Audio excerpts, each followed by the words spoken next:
Turning to politics, a historic, unprecedented moment in American history. A former president has been indicted on criminal charges for the first time in the 250-year history of our nation. The former president was twice impeached under multiple investigations now, but is still the frontrunner in the Republican Party in running for president. The specifics of the charges remain under seal, but many in the far right are defending Trump and demanding the Manhattan District Attorney be investigated for even bringing charges. Joining us now to discuss is Caroline Heldman, professor of critical theory and social justice at Occidental College. Good morning, Caroline. Good morning, Giselle. Great to see you. Great to see you. Well, for the first time in the nation's history, you've heard it, the former president will face criminal charges, and there may be more indictments yet to come. Your reaction? Well, nobody is above the law, and I know a lot of folks have been saying this, but it's a complex situation, Giselle, one that you and I have discussed, that if you want your democracy to be strong, you don't want to set a precedent of the incoming party going against and possibly indicting the previous party. With that said, nobody is above the law. If someone is engaged in criminal actions, they need to be held accountable. And this is a moment where we are seeing this happen. It has taken many years. This is not a witch hunt. This was a 5-year investigation. The jury was a jury of 23 of Donald Trump's peers. So at the end of the day, this is moving along. It was a zombie case, right? We didn't think that anything would happen in this case. And so the fact that all of a sudden news is breaking around this, Alvin Bragg has been very careful about this. So I think it's an unusual circumstance in U.S. history, but one that needs to happen. So charges remain unclear, but we do know there is around 30 counts of falsifying business records related to the hush money payments to this adult film star, Stormy Daniels. Many feel this is a salacious case because of this affair, but this has felony implications, doesn't it?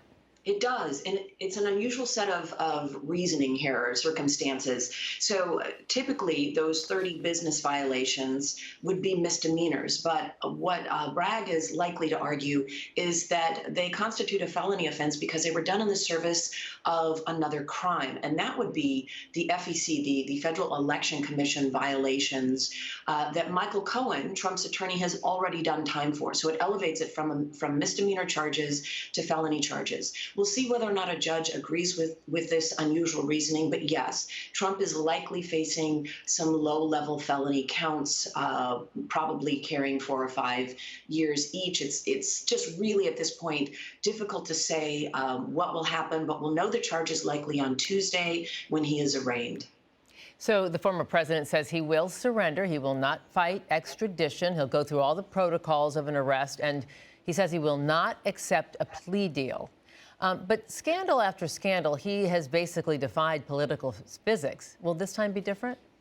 I don't think this will hurt him with his base, at least not initially. In fact, I would expect in the next couple of days to see a bounce in the polls amongst his supporters. I think it's important to keep in mind that, you know, the country's really divided into 3 political groups. You've got Republicans, about a third of the country, Democrats, about a third of the country, and independents, about a third. And those independents are all the key votes in presidential elections. They sort into one of the 2 parties. But the third that are Republicans, 80% of them still like Trump. 75% of them in the latest national poll want him to be president. So I'm anticipating this will help him in the short term. The former president and his attorneys are relentlessly targeting Manhattan DA Alvin Bragg, calling him an animal, a racist. Kevin McCarthy and Mike Pence doing the same, calling this a weaponization of justice, political, prosecutorial overreach. And they haven't even seen the charges yet. What does this mean for the Republican Party? Well, they're going to stick with Trump. I think a lot of people learn lessons about what happens when they don't stick with Trump. When, again, that likability at 80%. So I would anticipate that Republican leaders will, even those who are running against him, Mike Pence and DeSantis, will and have come out and supported him. They get the benefit of appealing to Trump's base while probably in private, this helps them a lot in their presidential bids.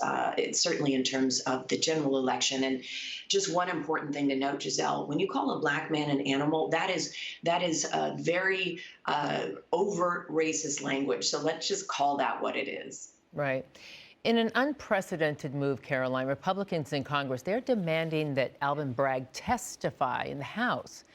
How does the Manhattan DA deal with the Republican-led House interfering in state legal matters where it appears to have no jurisdiction?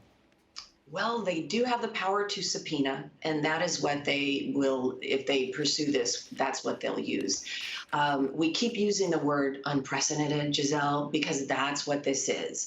Can they do it? Yes. Should they do it? No. It's an unprecedented violation of federal and state sovereignty. I expect that they will use this as political grandstanding in order to slow this investigation down. They may do the same with Fani Willis in Georgia if charges are brought.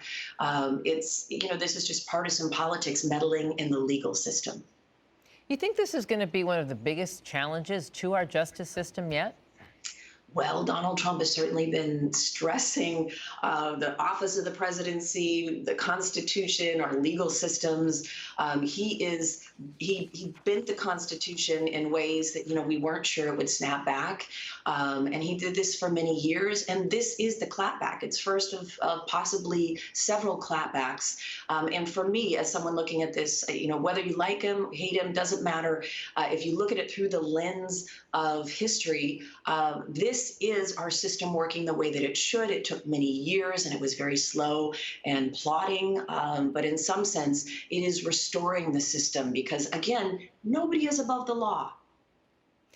Caroline, there are some who feel this is not the indictment that should have come first, that there were many weightier issues out of Georgia or the January 6th investigation. Do you think it was a mistake to have this be the first indictment? Sort of, yes. There are 4 on the table. This is certainly the weakest. Now, the thing is, they're not coordinating. So the fact that this came down first just speaks to the fact that these are independent investigations that are moving along at the pace they are moving along. But if you look at the 4 on the table, you've got this unusual reasoning making a misdemeanor a felony offense. Then you've got the 2 federal investigations run by Jack Smith into document handling and into the January 6th and possible, election slate overturning the 2020 election. And then you have Fani Willis in Georgia looking into attempts to overturn the Georgia election. I think the Georgia case is strongest. It's clearest. It's the clearest kind of high stakes violation of criminal law. This is just what we know publicly. We don't actually know what's happening behind the scenes. But at the end of the day, again, it doesn't really matter if they're all criminal cases, then it doesn't matter which one hits first. I remember many years ago, you and I talking, and you said you doubted this day would ever come. That's how unprecedented in nature this is. Caroline Heldman, professor of critical theory and social justice at Occidental College, thank you for being with us on this historic time in our political history. Thank you. Thank you, Giselle. All right, and here's a look at traffic on the 110 freeway by Wilshire in downtown LA. Moving, it's okay.